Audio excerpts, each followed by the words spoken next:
Morning. सभी training oscillator circuit की जानकारी प्राप्त कर रही हैं। मुझे आशा कि आप ज़्यादा से ज़्यादा इस जानकारी को ग्रहण करेंगे, अपनी नोटबुक में आप नोट करेंगे। जब भी कोरोना काल के बाद में अपने कॉलेज का प्रारंभ होता है उस समय सभी ये नोट बुक के अंदर जो तैयार कर रही है वो सभी मैं यहाँ पर आके चेक करूँगा। आज ऑसिलेटर के अंदर जो मैं ऑसिलेटर जो सर्किट करवा रहा हूँ, कल वाली वीडियो के अंदर मैंने ऑसिलेटर सर्किट करवाए थे, हार्टले ऑसिलेटर, ट्यून्ड कलेक्टर और ऑसिलेटर। उसी कड़ी के रूप में आज मैं आपके सामने ये जो सर्किट बना रखा है ये कोलपिट ऑसिलेटर का सर्किट है। आज हम कोलपिट ऑसिलेटर के बारे में जानकारी प्राप्त करेंगे।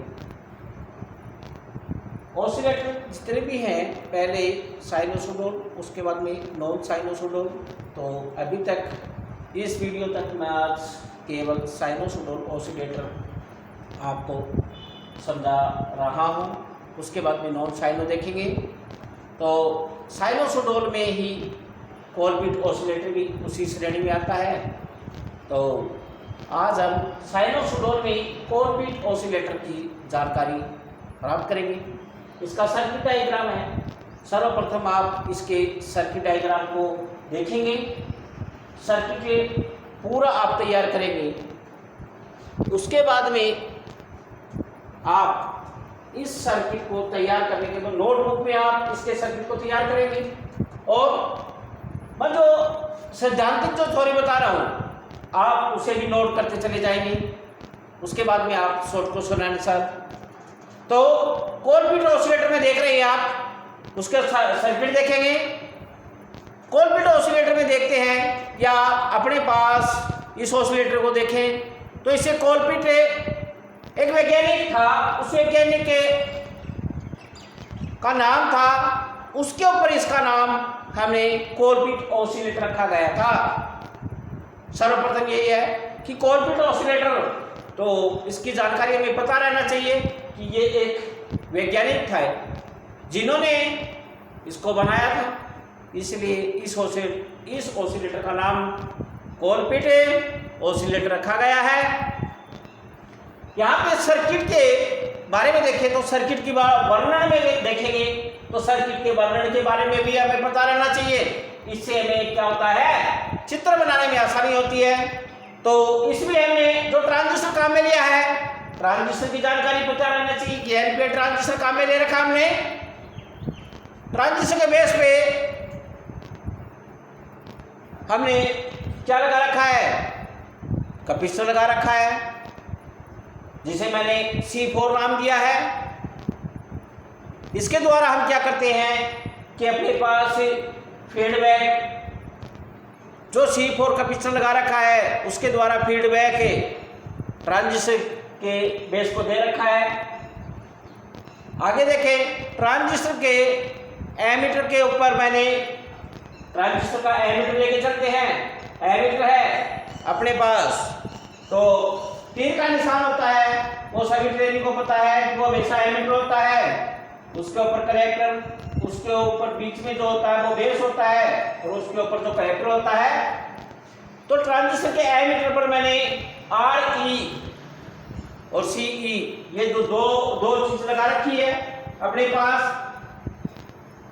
CE ये दो चीज कल भी मैंने बताया था कि अपने पास ये दोनों पैरेलल में जोड़े हुए हैं। ट्रांजिस्टर के एमीटर के ऊपर एक एमीटर रेजिस्टेंस है और एक कैपेसिटर है। वो क्या करते हैं, ऑसिलेशन के लिए अपने पास लो रिएक्टेंस का काम करते हैं।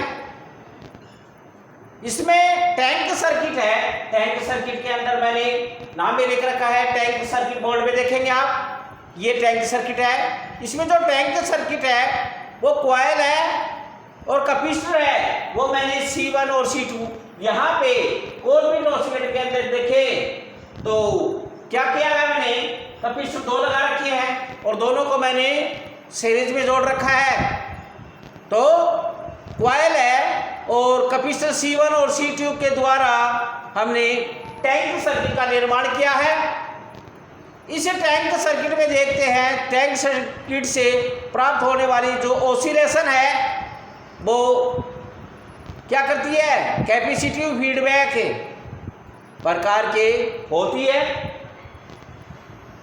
कैपेसिटर अपने पास C3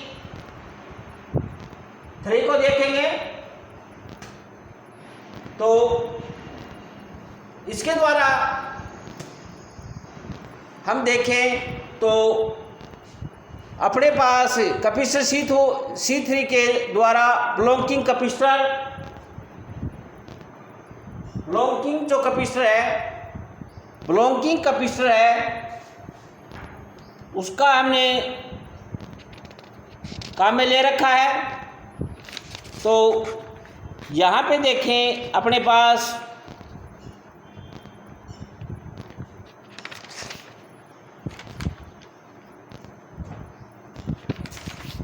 उसी कड़ी के रूप में आगे हम देखें तो C3 ब्लॉकिंग कैपेसिटर है जो क्या करता है, बेस पर DC एम्प्स को जाने से रोकता है।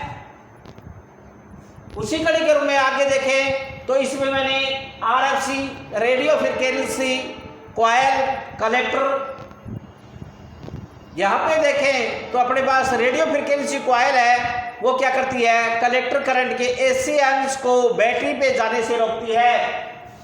यहाँ पर ये जो बैटरी लगी हुई है जब ऑसिलेशन होती है उस AC एम्प्स को यहाँ से जो बैटरी से हमें DC प्राप्त हो रही है, जो पॉजिटिव प्राप्त हो रहा है उसे जाने का वापस नहीं जाने देती है बैटरी के ऊपर। ये अपने पास रेडियो फ्रीक्वेंसी कॉइल का काम होता है।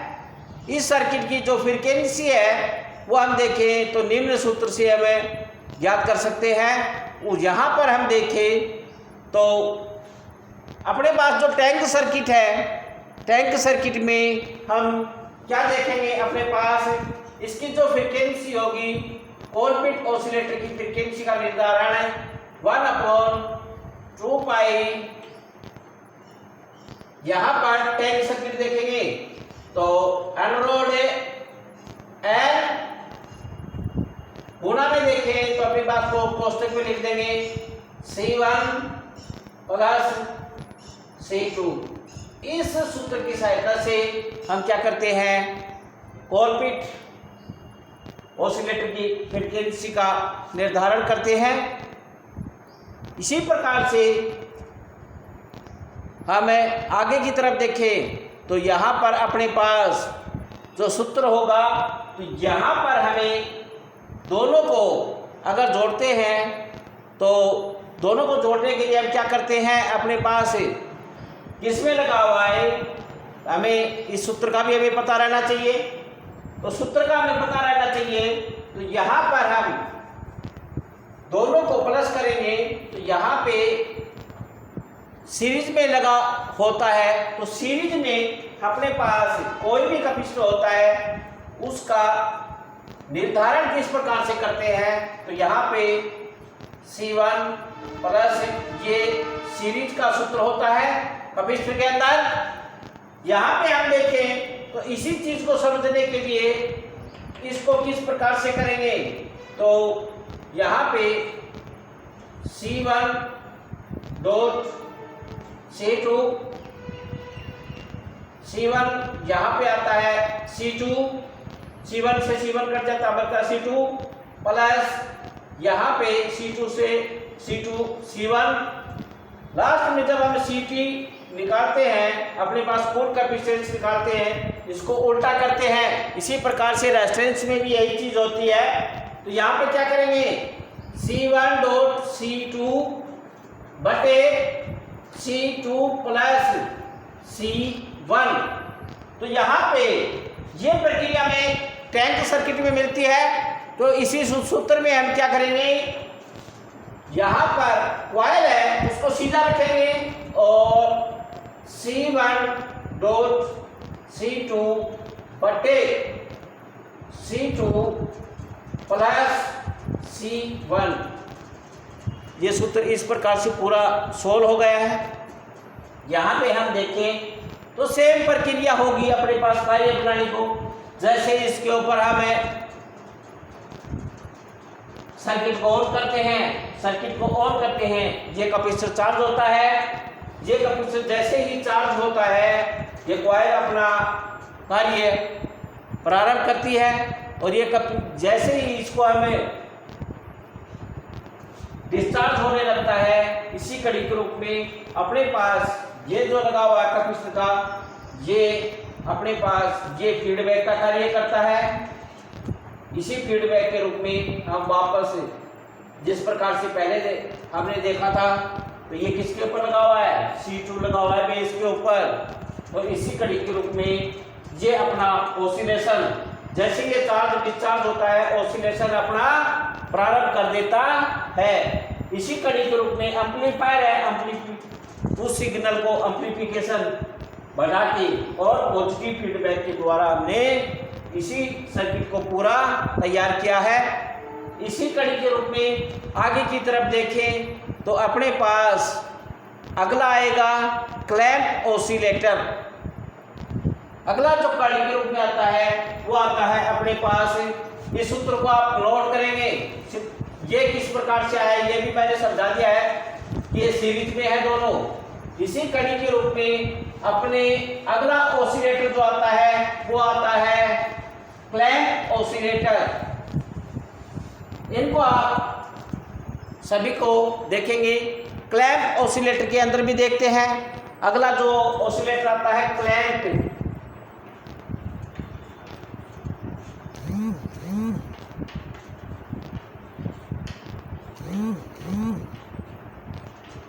क्लैंप ऑसिलेटर को आप देखेंगे, उसका आप सर्किट बनाएंगे। सबसे पहले मेरे साथ में ट्रांजिस्टर बनाएंगे, बेस एमीटर ये इसको दर्शाएंगे। यहां पर मैं सर्किट बनाते बनाते आपको समझा रहा हूं। वोल्टेज डिवाइडर, दो रेजिस्टेंस लगा दिया है मैंने। यहां पर ये कॉइल कलेक्टर पे लगा देता हूं सीधी। यहां से बचा अपने पास एमीटर के ऊपर रेजिस्टेंस लगाते हैं, उसी के साथ में एक कैपेसिटर लगाते हैं। आगे अपने पास इसी सर्किट को और आगे लेके चलेंगे तो यहाँ पे हम देखें कि अपने पास एक टैंक सर्किट का निर्माण करना है। यहाँ पे हम टैंक सर्किट बनाएंगे। दो कैपेसिटर मैंने टैंक सर्किट के अंदर दिखाए हैं, उसी के साथ में आप एक वायर बनाएंगे। ये टैंक सर्किट है, इसी का ही हम कनेक्शन का निर्धारण करते हैं। तो अपने पास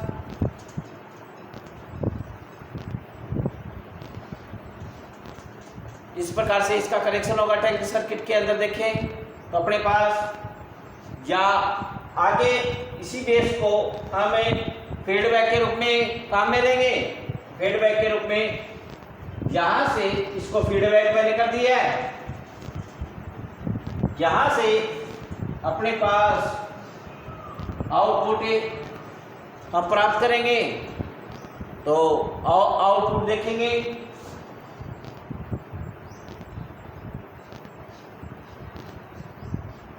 यहां से आउटपुट प्राप्त करते हैं, साथ साथ में बढ़ाते चलेंगे। यहां से मैं बैटरी का पॉजिटिव VCC इसको प्रदान कर रहा हूं। इसी सर्किट के रूप में R1, R2, RE, CE,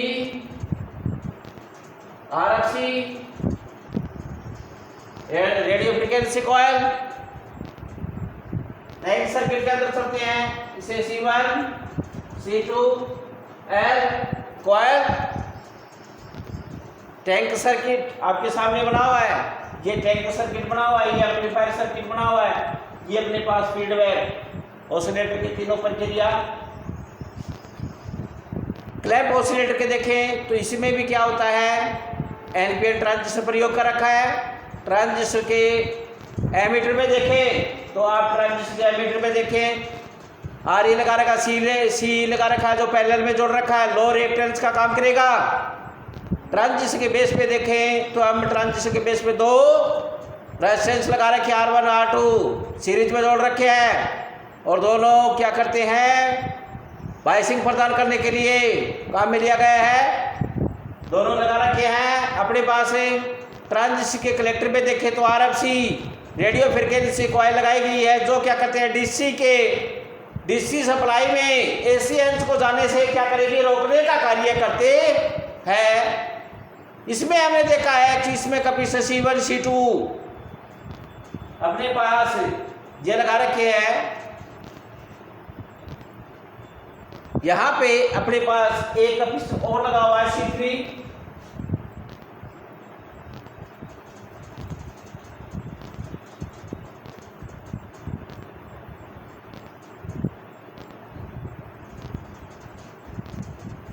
ये टैंक सर्किट के अंदर 3 कैपेसिटर लगे हुए हैं, C1 C2 C3 तथा एक कॉइल है। इसी के साथ में एक इंडक्टर का मैंने प्रयोग कर रखा है और टैंक सर्किट का निर्माण इसके द्वारा मैंने टैंक सर्किट का निर्माण कर रखा है। इसमें देखते हैं जैसे सर्किट को ऑन करते हैं तो सर्किट में क्या होती है, धारा प्रभावित होने लगती है और कैपेसिटर टैंक सर्किट में जो कैपेसिटर लगा रखा C1 वह C2 वह क्या होने लगता है, चार्ज होने लगता है और कोयल के द्वारा क्या होता है, वो डिस्चार्ज होने लगता है। इससे ऑसिलेशन जारी हो जाती है। इस प्रकार से क्या होता है, कैपेसिटिव फीडबैक उत्पन्न होता है और ट्रांजिस्टर के बेस को क्या करता है, फीडबैक मिल जाती है। उसी प्रकार से हम देखते हैं कलेक्टर के द्वारा हम क्या करते हैं, ट्रांजिस्टर के कलेक्टर से हम आउटपुट प्राप्त करते हैं। इसके जो सूत्र का जो निर्धारण होता है इसमें तो यहाँ पे इसकी जो फ्रीक्वेंसी है, क्लैंप ऑसिलेटर की अपने पास फ्रीक्वेंसी का निर्धारण करते हैं। तो मैंने अभी आपको एक सूत्र बताया था, उसी सूत्र के अनुसार इन तीनों को देखें तो ये तीनों सीरीज में जुड़े हुए हैं। तो यहाँ पे क्या होगा, अपने पास 2 पाई एंड्रॉइड के अंदर देखें तो एंड्रॉइड के अंदर तीनों कैपेसिटरों को जोड़ेंगे, C1 C2 C3 और नीचे क्या हो जाएगा, नीचे C1 C2 प्लस होता चलेगा। उसके बाद में अपने पास देखें C2 C3 इसी प्रकार से उसी कड़ी के रूप में प्लस में आगे हो जाता है C3 C1 उसी कड़ी के रूप में